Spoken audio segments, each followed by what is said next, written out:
یہ کہانی میں ان سوتیلی ماؤں کے نام لکھ رہی ہوں جو اپنے شوہر کی بیٹیوں کو اپنی بیٹیاں نہیں سمجھتی، اور ان لڑکیوں کے نام جو سوتیلی ماؤں کے سلوک سے تنگ آ کر گھر سے باہر قدم رکھ دیتی ہیں، جہاں ان کے لیے گھر سے زیادہ عذاب اور مصیبتیں منتظر ہوتی ہیں۔ میں بھی سوتیلی ماں کی ستائی ہوئی ایک مظلوم لڑکی ہوں۔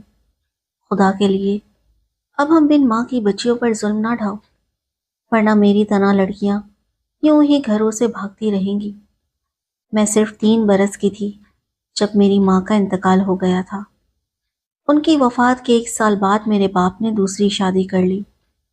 جب گھر میں نئی ماں آئی تو میں بہت خوش ہوئی کہ جیسے میری اپنی ماں واپس آ گئی ہے۔ میں نے سوچا تھا کہ یہ ماں مجھے پیار دے گی، میرا سر دھلائے گی اور مجھے نئے کپڑے پہنائے گی، مگر اس نے مجھے ایک پالتو جانور سے زیادہ اہمیت نہ دی۔ پیار کرنا تو دور کی بات، اس نے مجھ پر بدسلوکی کی انتہا کر دی۔ وہ مجھ سے شدید نفرت کرنے لگی۔ میری ذرا سی غلطی پر مجھ پر تھپڑوں کی بارش کر دیتی، اور اسی پر بس نہ کرتی بلکہ ابا سے الگ شکایتیں کر کے میری خوب پٹائی کرواتی۔ جو میں بڑی ہوتی گئی، مجھ پر ظلم کے پہاڑ ٹوٹتے گئے اور ان کی شدت میں اضافہ ہوتا گیا۔ گھر اب میرے لیے جہنم بن چکا تھا۔ میں ظلم کی اس 4 دیواری سے بہت تنگ آ چکی تھی، جس میں میرے لیے نفرت اور دکھ کے سوا کچھ نہ تھا۔ میں ہر رات سونے سے پہلے یہی دعا مانگتی تھی کہ کاش گھر کی چھت گر جائے اور ہم سب مر جائیں۔ ایک دن میرے والد دیسی گھی کا کنستر لے کر آئے۔ باورچی خانے کی صفائی کے دوران وہ کنستر میرے ہاتھ سے چھوٹ کر لڑک گیا اور سارا گھی گر گیا۔ دوپہر کا وقت تھا اور سوتیلی ماں سو رہی تھی۔ میں جانتی تھی کہ آج میری خیر نہیں اور وہ مجھے زندہ نہیں چھوڑے گی۔ یہ خیال آتے ہی باپ کے گھر آنے سے پہلے میں نے گھر چھوڑنے کا فیصلہ کر لیا۔ میں نے ماں کی الماری سے کچھ رقم نکالی اور چادر اوڑھ کر گھر سے نکل کھڑی ہوئی۔ مجھے علم نہ تھا میں کدھر جا رہی ہوں۔ حقیقت کا اندازہ مجھے تب ہوا جب پولیس نے میرا پیچھا شروع کیا۔ میں ڈر کے مارے ایک بس سے اتر کر دوسری میں سوار ہو گئی اور ٹنڈو آدم پہنچ گئی۔ ظاہر ہے وہاں میری کسی سے شناسائی نہ تھی۔ سامنے ایک بیکری نظر آئی جہاں ایک لڑکا کام کر رہا تھا۔ میں نے اسے بلا کر اپنی فرضی مصیبت بیان کی کہ میں اپنی بہن کے گھر جا رہی تھی، مگر غلط بس میں بیٹھ کر یہاں آ گئی۔ میں نے اس سے مدد مانگی۔ میری داستان سن کر وہ لڑکا مجھے اپنے گھر لے گیا۔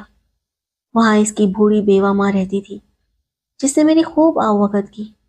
میں 15 روز تک وہاں رہی، لیکن زیادہ دن گزرنے پر وہ لوگ بھی گھبرانے لگے کہ یہ کیسی لڑکی ہے جو جانے کا نام نہیں لیتی۔ میں ہر روز ٹال مٹول سے کام لیتی رہی، مگر آخر جاتی کہاں؟ میری تو کوئی منزل ہی نہ تھی۔ اب وہاں کے لوگوں نے بھی مجھ پر شک کرنا شروع کر دیا اور میرا دم گھٹنے لگا۔ جس لڑکے سے میری ملاقات ہوئی تھی اس کا نام نور احمد تھا۔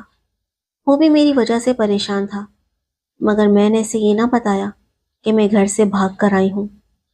جب ان لوگوں نے سوالات شروع کیے تو میں وہاں سے بھی نکل کھڑی ہوئی۔ وہاں سے میں ایک دوسرے شہر پہنچی۔ بس کے تمام مسافر اتر گئے، مگر میں بیٹھی رہی۔ ڈرائیور بس کھڑی کر کے اڈے پر چلا گیا۔ جب کنڈکٹر سامان لینے اندر آیا تو مجھے دیکھ کر پوچھنے لگا، بی بی تمہیں کہاں جانا ہے؟ بس خالی ہو چکی ہے، تم ابھی تک یہاں کیوں بیٹھی ہو؟ میں نے اس سے کہا، بھائی تم مجھے اپنے گھر لے چلو، میرا کوئی گھر نہیں ہے، میں کہاں جاؤں؟ وہ مجھے اپنے گھر لے گیا۔ اس کا نام سچل تھا۔ وہ شادی شدہ اور 8 بچوں کا باپ تھا۔ وہاں کے حالات دیکھ کر میں سمجھ گئی کہ یہاں زیادہ دن نہیں رہ سکوں گی۔ آخر میں نے سچل اور اس کی بیوی کو روتے ہوئے ایک فرضی کہانی سنائی۔ رونا تو مجھے خود اپنی بے بسی پر آ رہا تھا۔ میں نے کہا میرا باپ فوت ہو چکا ہے اور میں سوتیلی ماں کے پاس رہتی تھی۔ وہ اب کسی اور سے شادی کرنا چاہتی تھی، اس لیے اس نے مجھے مار پیٹ کر گھر سے نکال دیا۔ میرا اس دنیا میں کوئی نہیں ہے، یا تو آپ لوگ میری شادی کر دیں یا مجھے زہر دے دیں، مگر اب میں در بدر نہیں جانا چاہتی۔ سچل ایک اچھا اور سادہ لو محنت کش انسان تھا۔ اس نے مجھے اپنی چھوٹی بہن بنا لیا اور اسی روز سے میرے لیے رشتے کی تلاش شروع کر دی۔ سچل 3 مہینوں میں 4 رشتے لایا، مگر وہ سب کے سب مجھے نہ بھائے۔ کوئی کالا، موٹا اور بد شکل تھا، کوئی گنجا اور تونت والا تو کوئی بڑی عمر کا اور چیچک زدہ چہرے والا۔ تنگ آ کر میں نے سچل سے کہہ دیا کہ ان رشتوں سے تو بہتر ہے کہ میں کنواری ہی مر جاؤں۔ ایک ماہ اور گزر گیا۔ اب میں نے محسوس کیا کہ سچل اپنے رشتہ داروں کی باتوں سے پریشان ہے۔ وہ میرے بارے میں طرح طرح کی باتیں بنا رہے تھے اور اس کی بیوی بھی اب مجھ سے کھینچی کھینچی رہنے لگی تھی۔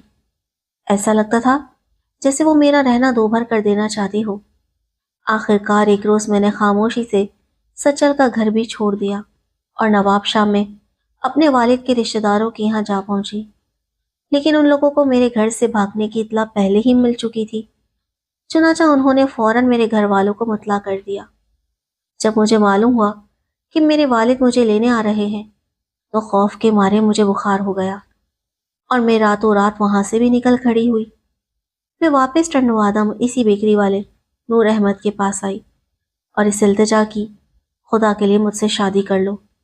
میں بہت بے آسرا اور مصیبت زدہ ہوں، میرا کوئی ٹھکانہ نہیں، مجھ پر ترس کھاؤ۔ اسے کہا میں یہاں تم سے نکاح نہیں کر سکتا کیونکہ میرے رشتہ دار گھر سے بھاگی ہوئی لڑکی سے میری شادی نہیں کریں گے۔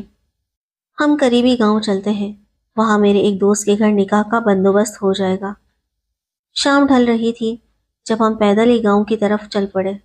نہ جانے کتنے کوس کا راستہ تھا، میں چلتے چلتے تھک گئی اور پاؤں میں چھالے پڑ گئے، مگر نور احمد چلتا ہی جا رہا تھا۔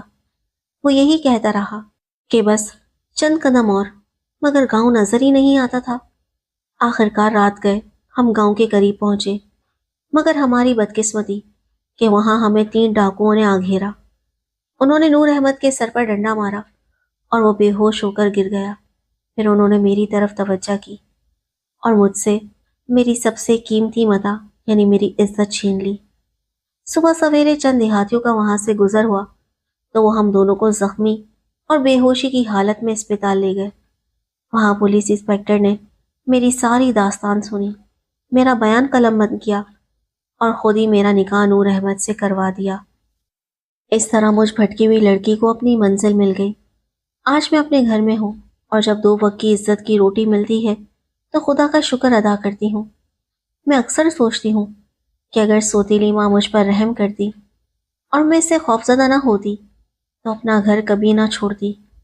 خدا سوتیلی ماؤں کو ہدایت دے کہ وہ اتنی صفاک نہ بنے کہ بیٹیاں اپنے ہی گھر کو عقوبت خانہ سمجھنے لگیں۔ خدا سے ڈریں اور اتنا ظلم نہ ڈھائیں کہ بچیاں مجبور ہو کر در بدر بھٹکنے پر مجبور ہو جائیں۔